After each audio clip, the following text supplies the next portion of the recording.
Welcome, everyone. I'm your host, JYD, and this is the Recap JAWN. Welcome to the Recap JAWN, where we're going to talk about all the fights that have just passed, let you know if they're a good JAWN, terrible JAWN, bad JAWN, or just our overall thoughts on the fights in general. The first fight that we're going to be starting off with today is going to be that Teofimo versus Shakur Stevenson fight, man. This fight absolutely did not go the way that I don't believe anyone thought it was going to go. Maybe outside of his team, but honestly speaking, even his team might have thought it been like a little bit more of a challenge than what it was. It absolutely was not that in the slightest bit. I don't even know where to begin. Let's begin with the fundamentals. The lead foot positioning and the jab from Shakur Stevenson. I mean, yes, he did talk about that in the press conference after the fight, talking about how he made his jab a weapon and how he wanted to show all of the young fighters coming up that your jab can absolutely be utilized as a weapon, and it is the most important punch in boxing because it is. And he showed you all of the fancy movements and the cool things that we see Teofimo doing in the past. Neutralized, completely neutralized by just disciplined, smart, educated boxing. Beautiful jab, ring generalship, overall IQ, reflexes, everything. I mean, Shakur Stevenson was hitting on all cylinders last night. When you look at the fight and you go to break it down, you want to always start with what was the base thing that made the changing point or the strongest factors in the fight. And it absolutely was his jab. It absolutely was him being disciplined. It absolutely was the fact that he understood how to navigate a ring better than Teofimo Lopez understood how to navigate a ring. So when you are using that jab as a weapon, the way that you've seen Shakur Stevenson using it, he was using it at not just high and low, because a lot of people think using the jab is just, go high, go low. No, he was throwing it at different speeds, pop, and then sometimes pop, and then sometimes a power jab, boom, and really, so he was mixing up all of the different types of jabs and keeping Teofimo guessing on which one was going to come next. Then go to his distance. Being honest, there's probably not a fighter on this planet right now that has better distance than Shakur Stevenson. That's just the bottom line. Shakur Stevenson's distance is absolutely amazing. In the past, people say, oh, Shakur Stevenson, he just runs too much. He always running. He's not exciting. It's boring, blah, blah, blah. But if you look at his past two fights, excuse me, if you look at his past two fights, none of that is what took place at all. Shakur Stevenson has absolutely been sitting directly in range for you to hit him, and you're not able to hit him. He's showing guys, I don't gotta use my feet as much as I use my feet. And even when I do that, I'm still gonna pick you off. But then it also lets you know not to listen to what the fans be saying or spectators be saying, because when he moves his feet, he's boring. When he sits in front of you and completely demolishes you and whitewashes you, then, he didn't get a knockout, so no, man, absolutely not. Shakur Stevenson put on a literal perfect performance, a bloodletting, a clinic, a masterclass, a mismatch. Shakur Stevenson looked like he was here and Teofimo was down here somewhere. That's how big the skill gap was in that fight last night.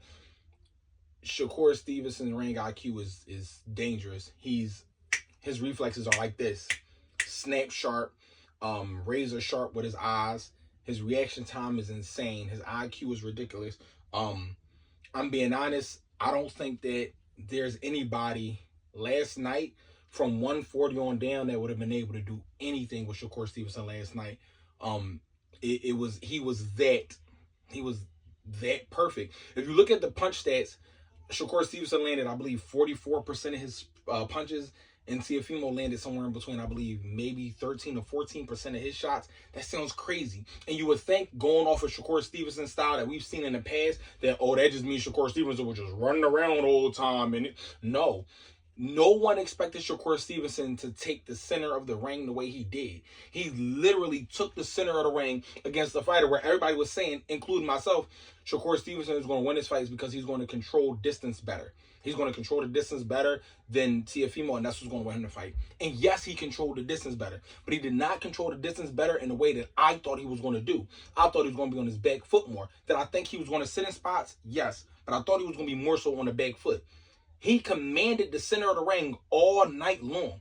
The only time he moved his feet was to completely make Teofimo miss, and then he circled back around and then go right back to the center of the ring and controlled and demand the center of the ring the entire night. That was ridiculous. Nobody expected him to do that. Then when he decided to really actually step forward, he was putting together combinations. He was knocking his head backwards. He was beating him down with body shots. He was doing everything that you would love to see a fighter do while also not getting hit.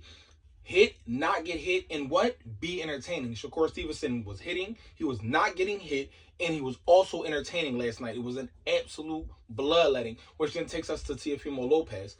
Why? Because the knowledge and the IQ just was not there last night, especially from both corners, right? On Shakur Stevenson's side, the corner IQ was there. On Teofimo Lopez's side, the IQ was not there. When you have someone in your corner telling you, hit him, where'd your power go? What happened? You're going to hate yourself in the morning. You got to fight. You got to hit him. That's not boxing instructions. Saying we are two boxers in a ring. Of course I got to hit him. What else is new? It's not about you telling the fighter to hit another fighter. It's about how do I need to?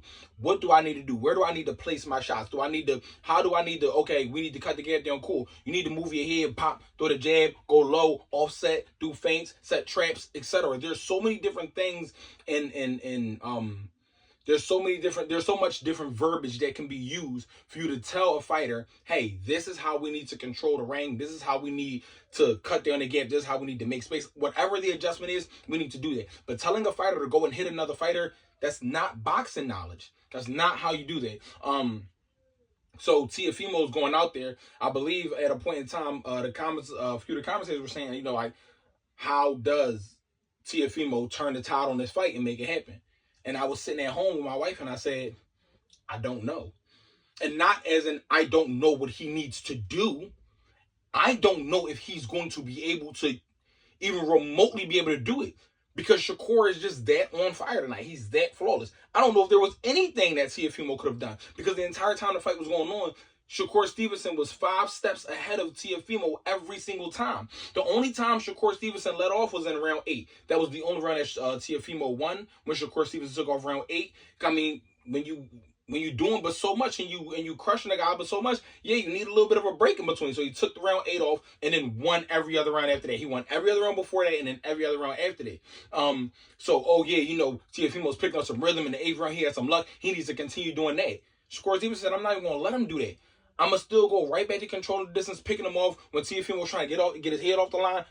Pop, Shakur coming through, bing, the uppercut, bing, placing body shot, pop, pop, knocking his head every which way. I'm talking about hurt him at least 2 or 3 times during the fight. Because Teofimo did not have the ability. He also did not have the boxing instruction to get him to do what he needed to do. As well as even Bud was saying at one point, his feet are too slow.